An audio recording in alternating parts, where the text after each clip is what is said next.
Hey guys, some gamer dude here. Since the Alice Origins cluster was announced, I was rather curious on how it'd play out and did want to talk about it once things settled. As far as I was concerned, the remaining two sets of the new Valhalla cluster were cleanup, while Alice Origins was a new beginning for Force of Will. It is iSpy's first cluster, free of IG and Jeff's influences.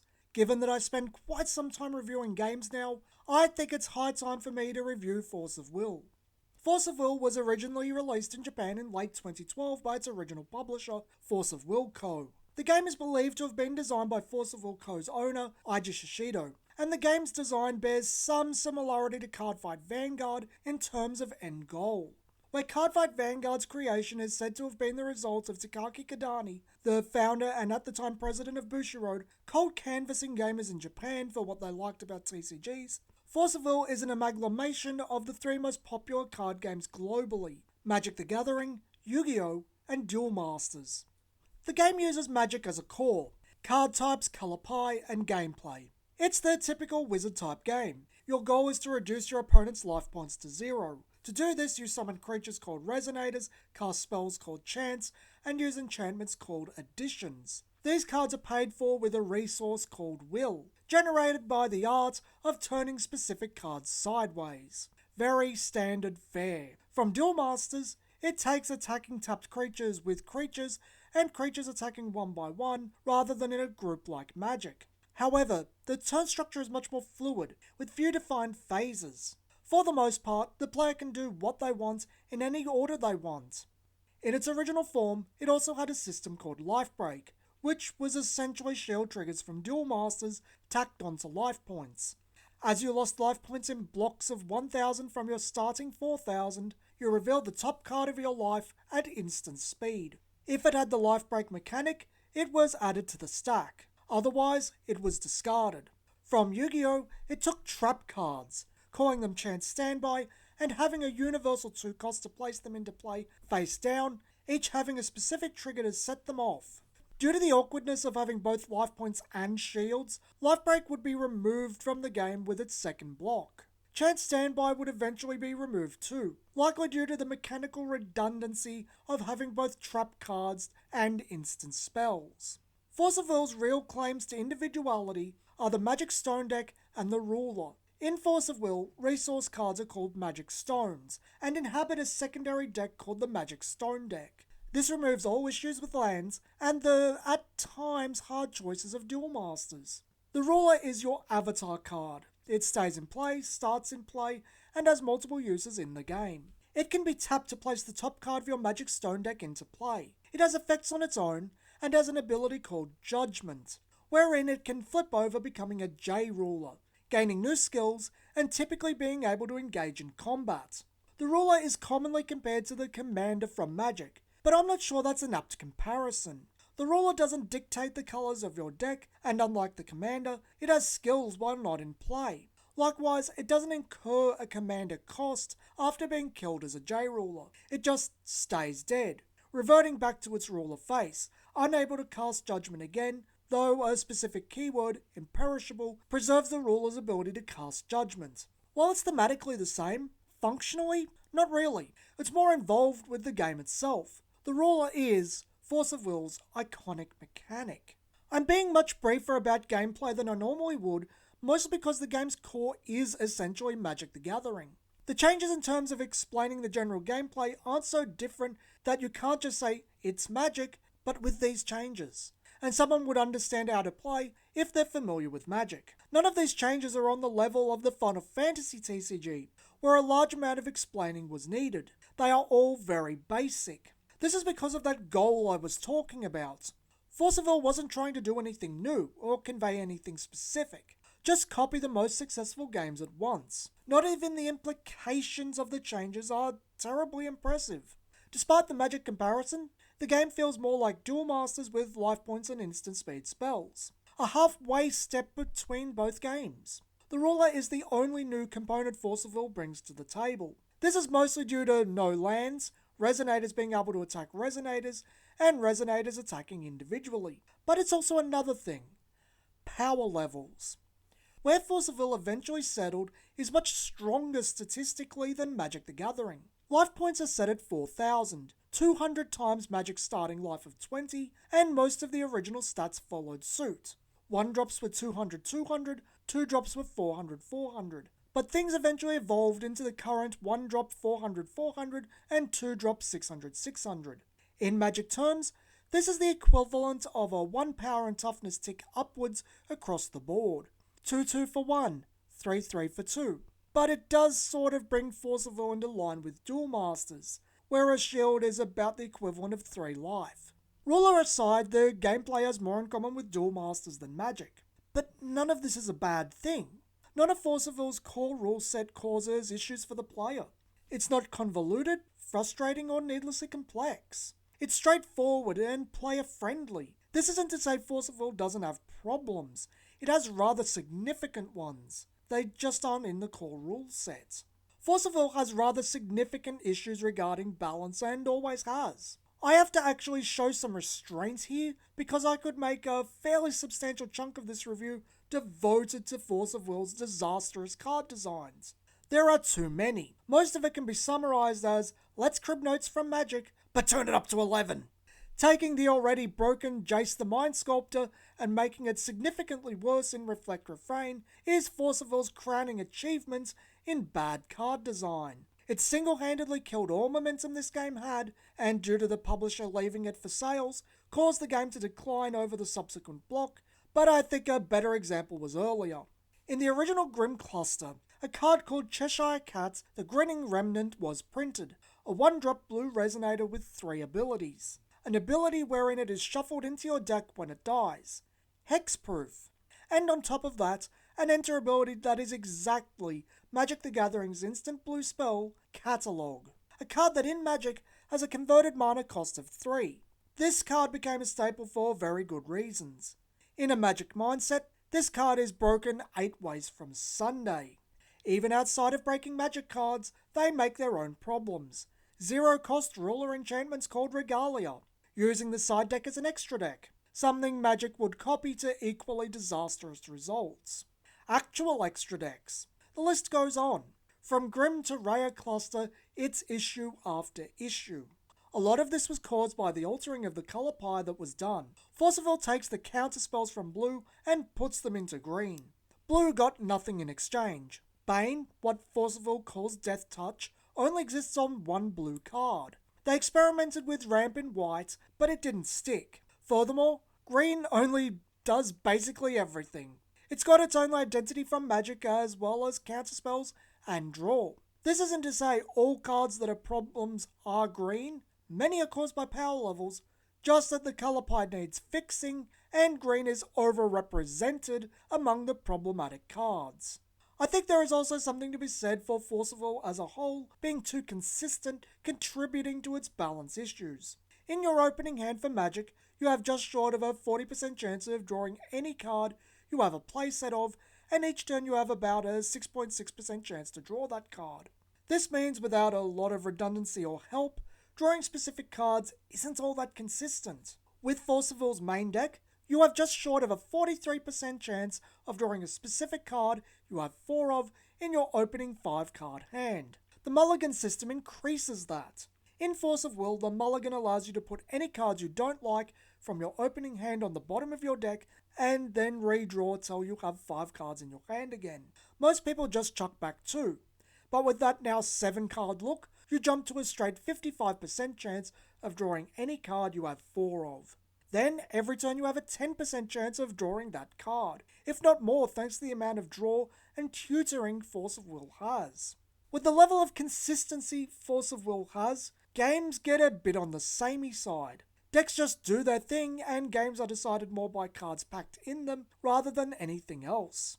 With the Magic Stone deck being 10 cards and having the same 4-card limit for non-basic stones, chance to draw into a specific non-basic stone is actually marginally higher than Magic's opening hand for a non-basic land at a straight 40%. It is extremely easy to rig up your deck to have the one colour brought out every single turn, and one of 3 other colours being either a 30% or 40% chance to turn up.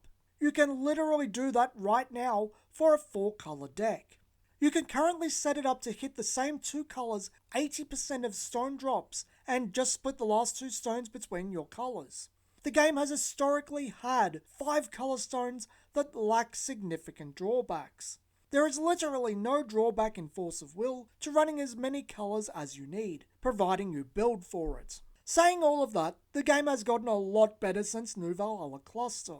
The game hasn't had a true problem card for going on 2 clusters now, and some lessons felt like they have been learned in the current Alice Origins cluster. It's not perfect. I'd still like to see blue gain something and green lose something, but Alice Origins is one of the better clusters in the game's history. However, cards now look like this. That is a lot of text. Too much. It looks like a Yu-Gi-Oh card. I don't think there is any other way to put it. The cards are doing way too much and are unsightly because of it. I'm not even sure why, because Force of Will uses rotation. It doesn't need to compete with their prior designs like this. Just make the new cards exciting enough to want.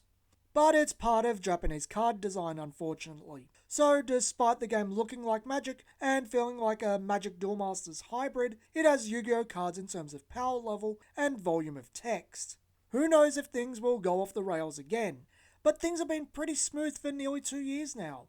I've talked for so long and haven't discussed the art. I didn't find a place to talk about it amid all the discussion about gameplay and card design. Force of Will has great art direction, very appealing characters and themes.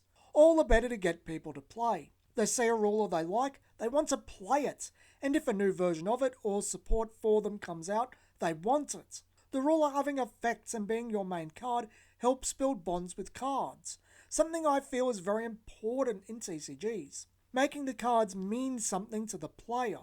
It probably also helps that Force of Will is waifu and husbando central, but the character this game oozes is definitely one of its greatest strengths. As of writing, the card template is undergoing another change, the third template this game has had. I am pretty fond of the original template. I think it's got character and dignity to it, especially the original common template with the silver frame for the name. I always loved how the text box was a file card in shape. That was really neat. Saying that, I did grow to like the Lapis era templates. I think the change to the cost wheel was positive and the type bar being coloured was an improvement. It just felt a bit more juvenile. I'm going to refrain from commenting on the new template in this video too much since we've yet to see it in action, but my gut reaction was highly negative.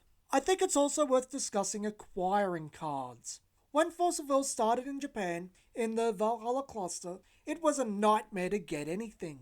Rulers came in both uncommon and rare. Uncommons were 1 a box, and rares were 1 every few boxes. With 8 rare rulers in the first Valhalla set, this was not appealing. 2 of 12 super rares per box is frankly even worse. In Australia, we actually had Valhalla, and no one touched it. Why would you? This was horribly abusive. Then things changed up with the Grim cluster. You got 30% of rulers per box and about 1 of each super rare. So after 3 boxes, you got about a playset of everything. In the Alice cluster, foil and full art cards would be introduced, increasing the supply of super rare. This was actually one of Force of Will's biggest selling points. It was very affordable. Regardless of your budget, you could play what you want, and if you were willing to inject more money in, you could bling out your deck. There were problems regarding this with the final Grim set, however, the Millennia of Ages. The set was too good for the player and horrible for the stores, also contributing to the game's fall. But the Alice and Lapis clusters, in terms of acquiring cards, was fair. This isn't the case now, and as of writing, this video won't be current. I'll get to that. As of Alice Origins, booster boxes were shrunk from 36 packs to 20, while rulers were regulated to starter decks and box toppers. Super rares were inflated to 20 per set from 10 in the prior Awakening of Ancients set and now stay very close to this. But boxes only give 8 regular and 3 full art, effectively doubling the required boxes needed for playsets, except it's to play period. Supers are now filled to the brim with cards made as a package set for the ruler, such as the returning and completely reimagined Regalia. The boxes shrinking in size does mean that they are cheaper, but they are not cheap enough to be the same cost. The game is significantly more expensive. As if it couldn't get worse, Force of Will now has limited print runs.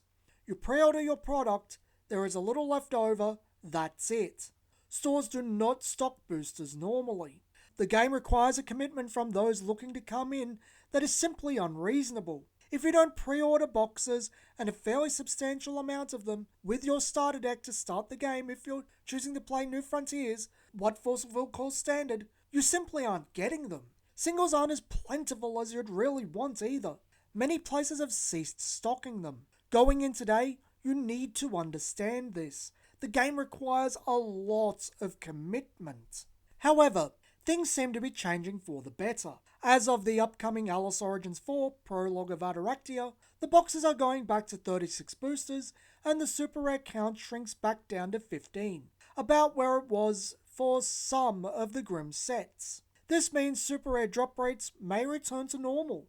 It's well known that multiple sets in the new Valhalla cluster were unprofitable. The first 3 Alice Origin sets may have been the way that they were to get I Spy, the current company behind Force of Will, back into the black. Force of Will puts me in a very interesting position in regards to my final thoughts. This review has been dismissive to the gameplay. I spent a lot of time discussing the game's faults, and I've been negative in tone, admittedly so. But that's more a case of being realistic in regards to talking about the game rather than sugarcoating the situation. I don't dislike Force of Will though. I think it does a lot right and can be a lot of fun. I really like the current releases, even with the Yu-Gi-Oh-esque amounts of text. I think the game's ruler mechanic and the ruler characters themselves not only gives the game a ton of appeal, but does help set it apart from other similar games. The art direction and characters as a whole are charming. The commitment necessary to play the game, however, is too much. This is what holds Force of Will back currently. The game itself is largely fine, but expecting people to buy enough boxes to pull what they need, because most player bases have diminished to basically nothing, so trading is out of the question and singles are too scarce, is too much. We're talking a case of boxes per set. This is made worse by Force of Will's designers making packages around the rulers, most of which are super rare and frankly necessary to play. I really want to recommend Force of Will because I do believe a lot of positive changes have been made, and I think the game is fun. I just think if you're interested and don't have any friends who play Force of Will already to show it to you, try it out on Lucky or Untap. You likely won't be able to complete any decks if you buy any of the 4 current starter decks. The other option is to buy old Alice Cluster product, which is readily available and cheap. It's not legal outside of the extended format, but will give you a taste of the game. Hopefully next cluster for Force of Will, things go back to being a bit fairer for the consumer, considering the now niche nature of the game. More appealing to jump into, and less of a commitment. I think the game definitely needs to become more approachable again to capitalise on its own improved state, as well as the new landscape of the TCG market, where Magic the Gathering continues to alienate its players. I think I may come back to Force of Will and review it again midway through next cluster. I do think everything will balance out by then, and I will be able to produce a much more positive video. One without the baggage of Force of Will's past, without the sets affected by cost-saving measures and gouging in an effort to stop the publisher from hemorrhaging money, returning them to a profitable position. I do see Force of Will only getting better. It's just a shame it's taken so long for them to find their footing. This has been Some Gamer Dude, and thanks for watching.